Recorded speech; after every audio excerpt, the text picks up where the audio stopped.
qu'on pourrait éviter cette tendance à vouloir à tout prix, à chaque fois que l'on se découvre une nouvelle petite passion, une nouvelle petite chose que l'on apprécie, à vouloir tout de suite vouloir gagner de l'argent avec. Parlons-en.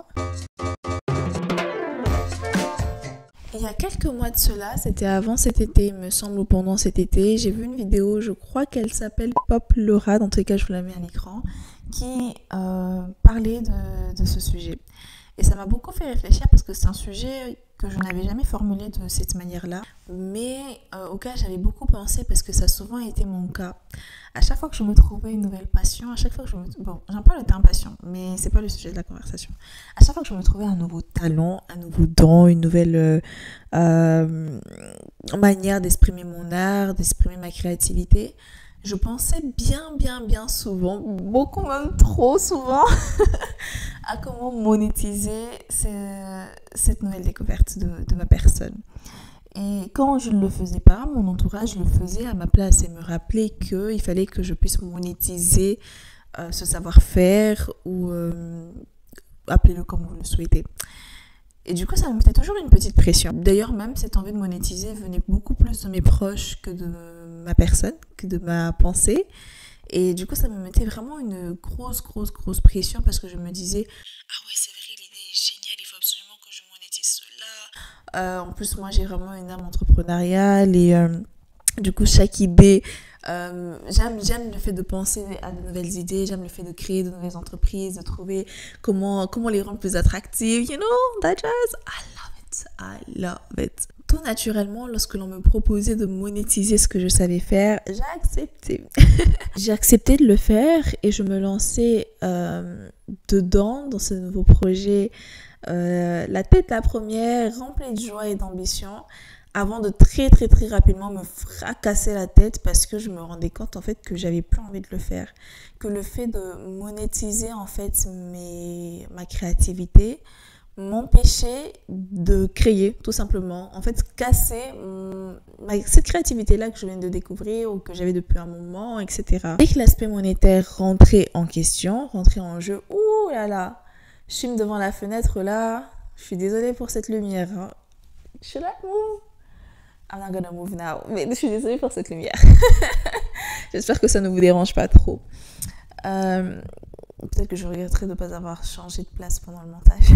Donc, je disais, bien trop souvent, lorsque je me suis lancée, après m'être lancée même, ça ne veut pas forcément dire que je me suis lancée et que les gens étaient au courant, juste le fait de faire le travail de marketing, de faire le travail des packaging, de faire le travail justement du branding, des marques que je voulais créer, des projets que je voulais proposer, casser instantanément mon envie de créer.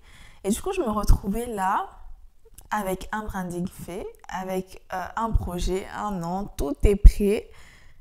Et j'ai plus envie de faire, enfin c'est même pas que j'ai plus envie de faire, j'ai envie de faire, j'ai envie de continuer. Mais je n'arrive plus à créer, je n'arrive plus à faire, j'ai un blocage que je n'arrive pas à m'expliquer.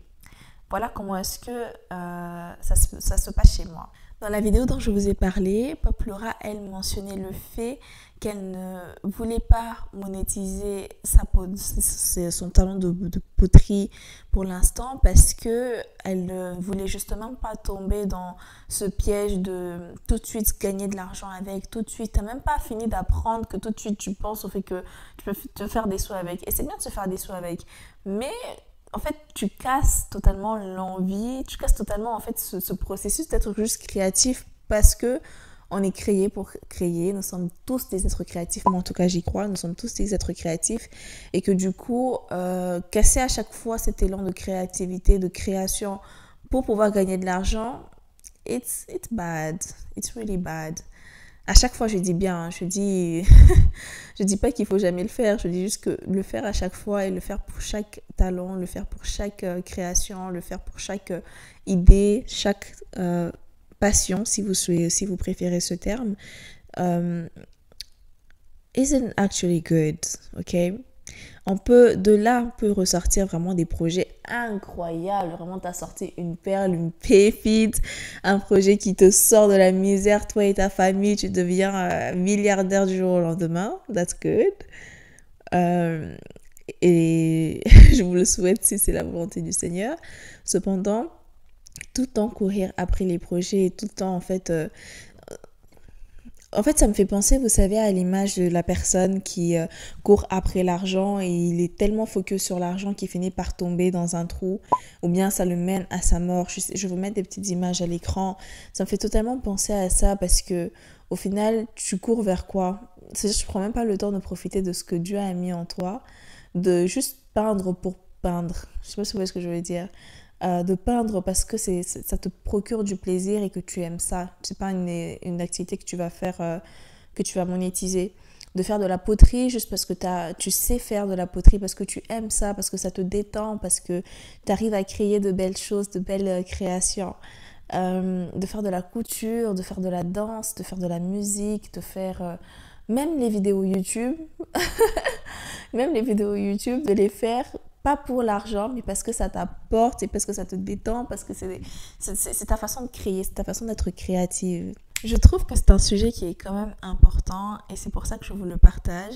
Parce que moi-même étant passée par là, je pense que échanger sur ce sujet est une belle manière de se rappeler, just to take a deep breath et de profiter de ce que Dieu nous donne, pas pour forcément le monétiser, mais parce qu'en fait ce don, ce talent, cette passion, si vous préférez ce terme, peut peut-être sauver des âmes, you know, ça peut peut-être sauver des âmes. Et en restant trop focus sur le monétiser, il y a peut-être des âmes qui n'ont pas de sous pour pouvoir se les payer. So, you do you, but do it with God, ok? J'aime trop cette phrase en fait.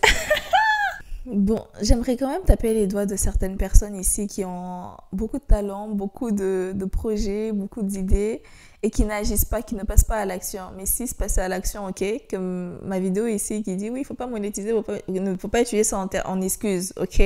Pas venir dire mais Jacqueline a dit c'est vrai, en plus elle a dit ouais, il ne faut pas monétiser, c'est tout ce qu'on fait, etc. Nanana. Faut pas utiliser mes propos de cette manière-là. Si Dieu t'a dit de faire quelque chose de tes mains et d'aller monétiser cette chose-là, do it, ok? Do it. Faut pas te cacher derrière des excuses, etc. Cette parole vaut pour moi en premier lieu. Elle vaut pour moi également. Du coup, agissons, faisons ce que nous avons à faire. Allons produire encore plus de nos mains, de ce que Dieu a mis en nous. Développer encore plus notre créativité et ne monétisons pas tout, ok? Ne monétisons pas tout. Même si tu as, on va dire, 9 passions, moi j'aime pas ce terme, si tu as 9 passions, écoute, monétisons 7, peut-être 8 et tu laisses au moins une activité, une passion pour toi, pour juste te ressourcer. Surtout, écoute ce que le Seigneur te dit de faire. N'écoute pas ce que moi je te dis de faire.